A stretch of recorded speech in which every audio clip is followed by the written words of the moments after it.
بسم اللہ الرحمن الرحیم۔ السلام علیکم ورحمۃ اللہ وبرکاتہ۔ محترم سامعین، آج کی ہماری ویڈیو کا ٹاپک ہے حلال رزق اور حضرت امام احمد بن حنبل رحمۃ اللہ علیہ کا ایک واقعہ۔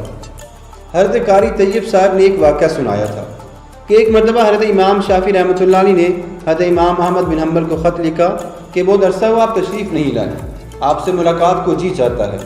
حضرت امام شافعی استاد ہیں اور حضرت امام احمد بن حنبل ان کے شاگرد ہیں۔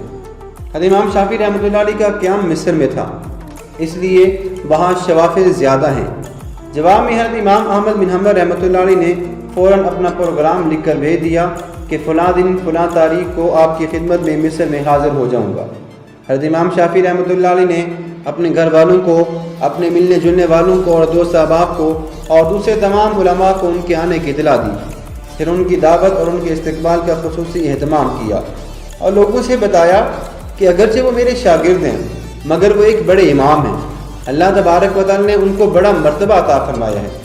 چنانچہ جس دن ان کو پہنچنا تھا اس دن امام شافعی رحمۃ اللہ علیہ اپنے شاگردوں اور دوسرے علماء کو لے کر ان کے استقبال کے لیے شہر سے باہر تشریف لے گئے۔ اس وقت مصر کے جو بادشاہ تھے وہ بھی حضرت امام شافعی رحمۃ اللہ علیہ کے معتقد تھے، وہ بھی امام صاحب کے ساتھ استقبال کے لیے چلے آئے اور پھر بادشاہ کے ساتھ ان کے ارکان دولت بھی، وزراء بھی اور عمرہ بھی آ گئے۔ وقت مقررہ پر حضرت امام احمد بن حنبل بھی پہنچ گئے۔ حضرت امام شافعی رحمۃ اللہ علیہ نے ان کا بڑا شاندار استقبال کیا، پھر عزت و احترام کے ساتھ لے کر ان کو گھر پہنچ گئے اور ان کے لیے بہترین کھانے کا انتظام کیا۔ اس زمانے میں عام طور پر اولیاء اللہ بزرگوں کی شان یہ ہوا کرتی تھی کہ وہ کھانا بہت کم کھایا کرتے تھے اور رات بھر اللہ تبارک و تعالیٰ کی عبادت کیا کرتے تھے۔ جب حضرت امام احمد بن حنبل رحمۃ اللہ علیہ کھانا کھانے بیٹھے تو دیر تک اس طرح کھانا کھاتے رہے جیسے کئی روز کے بھوکے ہیں۔ باقی لوگ کھانا کھا کر اٹھ گئے مگر وہ کھاتے رہے۔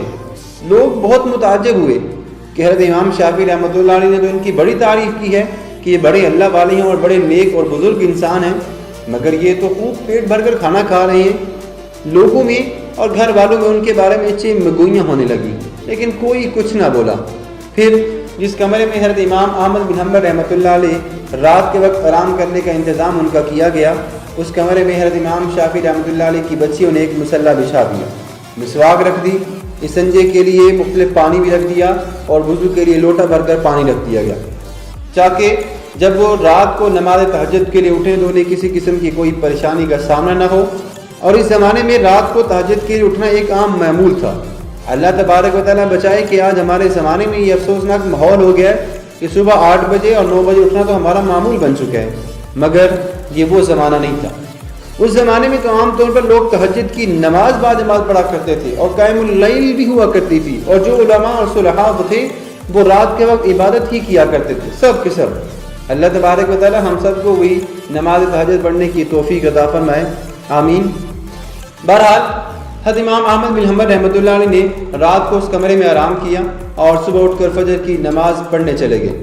جیسے ہی وہ نماز کے لیے نکلے تو حضرت امام شافعی رحمۃ اللہ علیہ کی بچیاں اس کمرے میں گئیں۔ وہاں دیکھا کہ پانی کا لوٹا ویسے کا ویسا پانی سے بھرا ہوا ہے، نہ مسواک استعمال ہوئی، نہ ڈھیلے استعمال ہوئے، نہ وضو کے لیے جو پانی رکھا تھا وہ استعمال ہوا، سب کچھ جیسا تھا ویسے ہی رکھا ہوا ہے۔ اب ان کے دل میں یہ شبہ ہوا کہ شاید رات کو چونکہ زیادہ کھا لیا تھا اس لیے تہجد کے لیے آنکھ نہیں کھلی۔ جب فجر کی نماز پڑھ کر حضرت امام احمد بن حنبل رحمۃ اللہ علیہ تشریف لائے تو گھر والوں نے حضرت امام احمد بن حنبل رحمۃ اللہ علیہ کے استاد حضرت امام شافعی رحمۃ اللہ علیہ سے فرمایا کہ آپ نے تو فرمایا تھا کہ وہ تو بہت بڑے اللہ والے اور بہت بڑے بزرگ ہیں، مگر رات کو انہیں کھانا بھی انہوں نے خوب کھایا اور رات کو ہم نے ان کے وضو اور استنجا کے لیے پانی بھی رکھا مگر وہ بھی انہوں نے استعمال نہیں کیا۔ معلوم ہوتا ہے کہ رات کو انہوں نے تہجد کی نماز بھی نہیں پڑھی۔ اب صورتحال یہ پیدا ہوگی کہ حضرت امام شافعی رحمۃ اللہ علیہ کو بھی تشویش ہوگی، لہٰذا انہوں نے حضرت امام احمد بن حنبل رحمۃ اللہ علیہ کو بلایا اور تنہائی میں لے جا کر ان سے پوچھا کہ اس طرح کی باتیں سننے میں آ رہی ہیں کہ آپ نے کھانا بھی غیر معمولی طور پر کچھ زیادہ کھایا اور جس کمرے میں آپ کے لیے سونے کا انتظام کیا گیا تھا اس کمرے میں آخری شب میں استعمال کے لیے جو چیزیں رکھی گئیں وہ بھی آپ نے استعمال نہیں کی، کیا بات ہے؟ آپ پہلے تو ایسے نہیں تھے، کیا یہاں سے جانے کے بعد آپ کے مزاج میں کچھ تبدیلی آ گئی ہے؟ حضرت امام احمد بن حنبل رحمۃ اللہ نے فرمایا کہ حضرت میرے بارے میں جو باتیں ہو رہی ہیں وہ درست نہیں ہیں، بلکہ باتیں تو اصل میں کچھ اور ہے۔ بات دراصل یہ ہے کہ میں جس وقت کھانا کھانے کے لیے آپ کے دسترخوان پر پہنچا اور جس وقت میں نے اس کمرے میں قدم رکھا تو میں نے دیکھا کہ اس کھانے کی حلال اور طیب ہونے کی وجہ سے وہ کمرہ نور سے چکا چوندھ ہو رہا ہے، اور میں نے یہ دیکھا کہ آسمان سے لے کر اس دسترخوان تک انوار کی بارش ہو رہی ہے۔ جب میں نے یہ صورتحال دیکھی تو میں نے سوچا کہ شاید اس سے زیادہ حلال اور طیب کھانا مجھے زندگی میں کبھی نہیں ملے گا، لہٰذا جتنا بھی زیادہ سے زیادہ اس کو کھایا جائے کھا لیا جائے۔ اس لیے اس کھانے کا ذرہ ذرہ کا میں نے دیکھا اور زیادہ کھا لیا، کیونکہ اس کا ذرہ ذرہ ایمان کو اور دل کو روشن کرنے والا ہے۔ اس لیے مجھ سے جتنا زیادہ سے زیادہ کھانا کھایا جا سکا میں نے کھا لیا، اور میں نے یہ نہیں دیکھا کہ کون کتنا کھا رہا ہے اور کون میرے بارے میں کیا سوچ رہا ہے۔ جہاں تک مجھ میں کھانے کی ہمت اور سکتی میں کھاتا گیا، اور پھر حلال کھانے سے بدہضمی بھی نہیں ہوئی بلکہ وہ سریع الہضم تھا اور اندر جا کر جزو بدن میں بن گیا اور روح کو منور کرنے کا ذریعہ بھی بن گیا۔ الحمدللہ میں نے اس کا اثر محسوس کیا۔ کھانا کھانے کے بعد نہ تو مجھے بدہضمی ہوئی اور نہ مجھے کوئی تکلیف ہوئی۔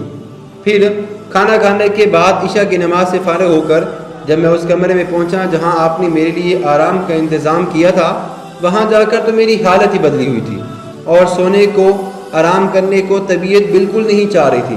اگرچہ میں لمبا سفر کر کے آیا تھا، مگر اس کھانے میں اتنی غذائیت اور توانائی تھی کہ میری تھکان بھی ختم ہو گئی اور سستی بھی جاتی رہی، اور جب میں سونے کے لیے لیٹا تو مجھے نیند نہیں ہے، لہٰذا میں لیٹا رہا اور لیٹے لیٹے قرآن و حدیث میں غور کرتا رہا، حتیٰ کہ پوری رات غور و فکر کرتے ہوئے گزار دی۔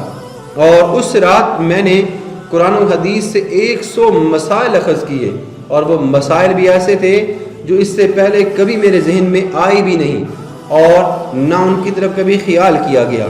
لیکن جب آج کی رات میں نے غور کیا تو مجھے ایسا محسوس ہوا کہ قرآن و حدیث کے علوم و اسرار میرے سامنے کھلے ہوئے ہیں۔